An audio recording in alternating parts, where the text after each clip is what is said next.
पंजाब में स्मॉग कम करने के प्लान पर अमल दरामद का दूसरा मरहला। मुजरे सेहत धुआं छोड़ने वाली फैक्ट्रीज पर छापों का आगाज हो चुका है। माहौलियाती कवानीन की खिलाफ वर्जी पर पंजाब भर में ग्रैंड ऑपरेशन जारी है। इस बारे में बता रही हैं हमारी नुमाइंदा फातिमा शरासी। जी फातिमा। बिल्कुल, वज़ीर आला पंजाब मरीम नवाज शरीफ के हुक्म पर माहौलियाती कवानीन की खिलाफ वर्जी पर सुबह पंजाब में एक ग्रैंड ऑपरेशन जारी है, जिसमें इंसानी सेहत का कातिल जहरीला धुआं फैलाने वाली फैक्ट्रियों पर छापे किए जा रहे हैं। और इसमें वज़ीर आला पंजाब ने इंसानी सेहत के लिए मुज़र और कैंसर समेत मुहलिक बीमारियां पैदा करने वाले धुओं के तदराक के लिए टास्क पर अमल दरामद जो है वो करवाना शुरू कर दिया है।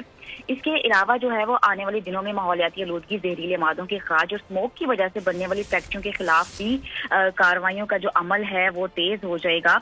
और इसमें ज्यादा धुआं पैदा करने वाले जो इलाके हैं उनकी भी मैपिंग शुरू कर दी गई है। धुएं की मिकदार जांचने के लिए जदीद आलात का इस्तेमाल किया जा रहा है। सीनियर वजीर पंजाब मरियम औरंगजेब ने सनतों को माहौलियाती कवानीन पर अमल दरामद और एयर क्वालिटी इंडेक्स बेहतर बनाने के लिए मुहिम में भरपूर साथ देने की अपील भी की है। जी ठीक है फातिमा शराजी, बहुत शुक्रिया।